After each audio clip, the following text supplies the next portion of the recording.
faarsu Ijaa'ee jechuu baatu san olmaa kee hin dhoksu Haala jireenya koorratti hundaa'ee miti kanan si faarsu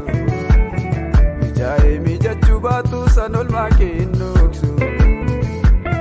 Bitaa mirgaanis yoo dhibee wanti qabatamu Matumaa waadaan naafsi gidduu hin diigamu Bitaa mirgaanis yoo dhibee wanti qabatamu Matumaa waadaan naafsi gidduu hin diigamu Matumaa waadaan naafsi gidduu hin diigamu Matumaa waadaan naafsi gidduu hin diigamu Matumaa waadaan naafsi gidduu hin diigamu Matumaa waadaan naafsi gidduu hin diigamu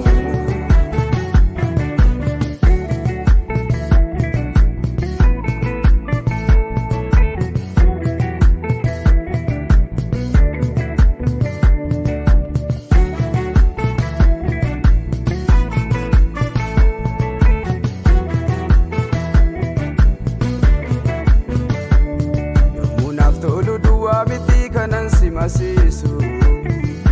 Kan akka kee jubbuuf dhiigasaa kan na dhangalaasu Sitti miidhagee miti miidhamtee Yesuus anaaf jecha Ofii kee muddamtee narraa gangalchitee gindilleecha Mana koo jira seenaan qabsoo guyyicha Sitti miidhagee miti miidhamtee Yesuus anaaf jecha Muddamtee narraa gangalchitee gindilleecha Na koo jira seenaan qabsoo guyyicha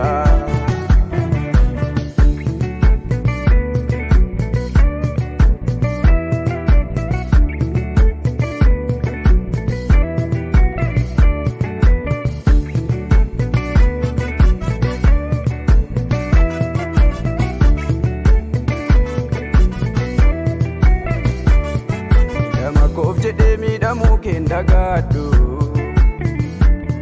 Rakkinarraa lakkaa'uu hin caalabdiin boore gaadhu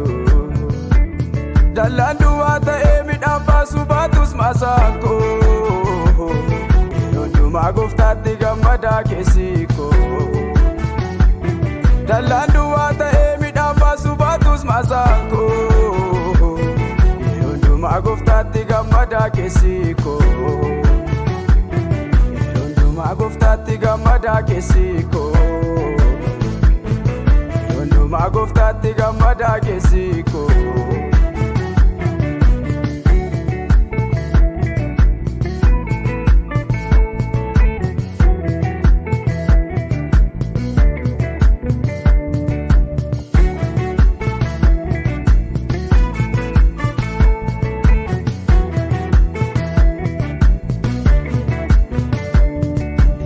Na dhangalaastee bu'aan dhabsiisu ani yoomu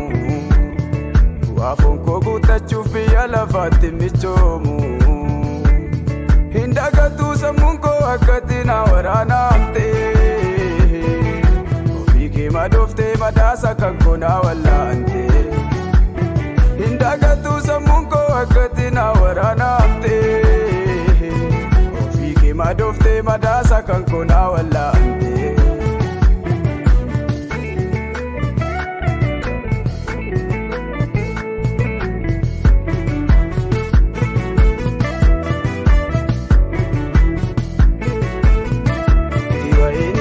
Seenee ijaalachuu yoo dideeyyuu Guutee yoo irratee sansi waaqessuuf hin dhibaayyuu Argachuuf dhabuun abadan sirraa duuba nan deebisu Amma naa galeeraasii kan lubbuu fayyisu Argachuuf dhabuun abadan sirraa duuba nan deebisu Amma naa galeeraasii